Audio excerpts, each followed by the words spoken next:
Halo semuanya, selamat datang. Coba deh bayangin, ada sebuah cetak biru yang benar-benar baru untuk pendidikan di Indonesia. Ini bukan sekedar dokumen yang kaku ya, tapi lebih kayak peta jalan yang seger banget buat cara kita belajar mengajar. Nah, hari ini kita bakal bedah tuntas soal standar proses 2026 ini. Yuk, kita mulai! Nah, ini dia pertanyaan besarnya. Apa sih resep rahasia di balik pelajaran yang benar-benar ngena dan nggak terlupakan? Kayaknya pertanyaan inilah yang coba dijawab oleh pemerintah untuk setiap ruang kelas di Indonesia lewat Permendikdasmen nomor 1 tahun 2026. Oke, pertama-tama kita jawab dulu pertanyaan yang paling dasar. Kenapa sih harus ada perubahan? Ini bukan sekedar ganti aturan loh, ini tuh sebuah evolusi, sebuah langkah maju yang perlu kita ambil bareng-bareng. Logikanya sebenarnya simpel banget. Dunia terus berubah, jadi ya pendidikan juga harus ikut berkembang kan? Seperti yang tertulis di peraturannya, pendekatan kita tuh perlu disesuaikan dengan kemajuan ilmu pengetahuan, teknologi, dan masyarakat. Aturan yang lama udah bagus, udah berjasa. Tapi sekarang ya, saatnya untuk melangkah ke level berikutnya. Jadi intinya gini, kita itu lagi bergeser. Dari yang tadinya mungkin lebih fokus ke urusan administrasi, kepatuhan, sekarang kita menuju ke masa depan pembelajaran yang jauh lebih dinamis, lebih relevan, dan yang paling penting, fokus utamanya adalah perkembangan siswa secara utuh. Oke, kita udah tahu kenapanya, sekarang kita masuk ke apanya. Nah, ini dia nih, jantung dari cetak biru yang baru ini. Ada 3 pilar utama yang bakal jadi fondasi buat setiap pengalaman belajar di kelas. Ini dia 3 kata kuncinya, berkesadaran, bermakna, dan menggembirakan. Seperti yang ada di pasal 3 prinsip inilah yang bakal jadi semacam DNA baru buat setiap interaksi belajar mengajar di kelas kita. Yuk kita bedah satu-satu. Pertama, berkesadaran. Ini tuh lebih dari sekedar sadar kalau lagi belajar ya. Tujuannya adalah menciptakan siswa yang benar-benar paham kenapa mereka belajar, punya motivasi dari dalam diri, dan bisa ngatur sendiri proses belajarnya. Jadi mereka itu kayak sutradara buat perjalanan pendidikan mereka sendiri. Keren kan? Terus yang kedua, bermakna.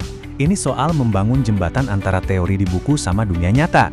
Pelajaran itu baru benar-benar bermakna kalau siswa bisa bilang, oh ternyata ini gunanya di kehidupan sehari-hari.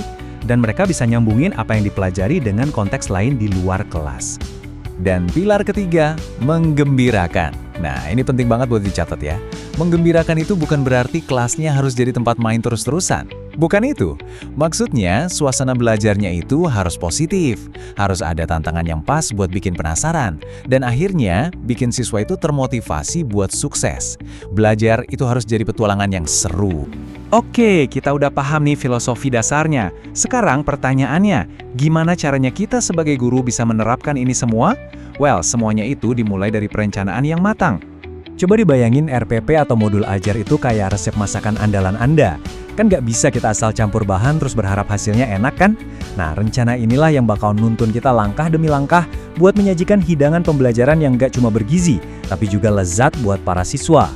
Dan tahu nggak bagian perbaiknya? Peraturan baru ini justru bikin resepnya jadi lebih simpel. Menurut pasal 5, kita cuma butuh 3 komponen inti. Tujuannya apa? Langkah-langkahnya gimana? Sama cara menilainya gimana? Udah itu aja. Simple, fokus, dan efektif. Perencanaan yang matang itu baru langkah pertama. Sekarang, gimana cara kita memasak resep itu di dalam kelas? Nah, disinilah seni mengajarnya berperan. Yuk kita lihat praktiknya. Disinilah ketiga pilar yang tadi kita bahas, berkesadaran, bermakna, menggembirakan, jadi benar-benar hidup. Pasal 9 ini ngasih kita kata kunci buat menciptakan atmosfer kelas yang ideal. Ini bukan lagi soal suasana yang sekedar bonus, tapi udah jadi syarat wajib supaya pembelajarannya efektif. Nah, seiring dengan itu, peran kita sebagai guru juga ikut bertransformasi. Kita bukan lagi cuma jadi penyampai informasi di depan kelas. Guru sekarang punya 3 peran kunci. Jadi teladan, yang perilakunya bisa dicontoh, jadi pendamping yang selalu ada di sisi siswa, dan jadi fasilitator yang membuka jalan supaya siswa bisa menemukan ilmunya sendiri. Oke, rencana udah, eksekusi di kelas udah. Terus gimana kita tahu semua ini berhasil atau enggak? Nah, disinilah kita masuk ke bagian asesmen. Dan percaya deh, cara pandangnya ini benar-benar baru dan seger banget. Coba lihat deh diagram ini. Ini gambaran yang pas banget buat ide besarnya. Evaluasi itu bukan lagi kerjaan sendirian. Menurut pasal 15 dan 16, perbaikan itu adalah usaha gotong royong, melibatkan refleksi diri kita sebagai guru, masukan dari teman sejawat, dukungan dari kepala sekolah, dan yang nggak kalah penting, suara dari siswa itu sendiri. Dan ini dia pergeseran pola pikir yang paling krusial. Fokusnya itu bukan buat ngejudge, bukan buat nyari-nyari salah, tapi buat perbaikan.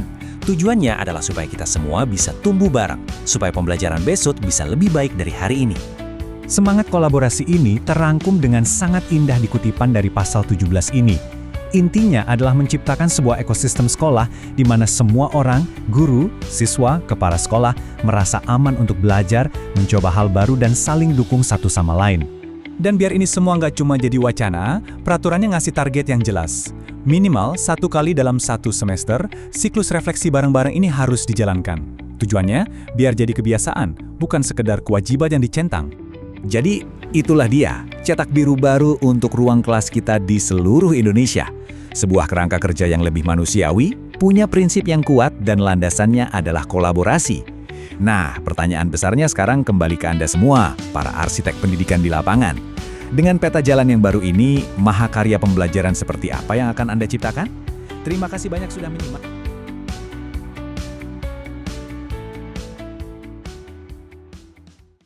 Please like, subscribe Global Indonesia School YouTube channel. Check it out now.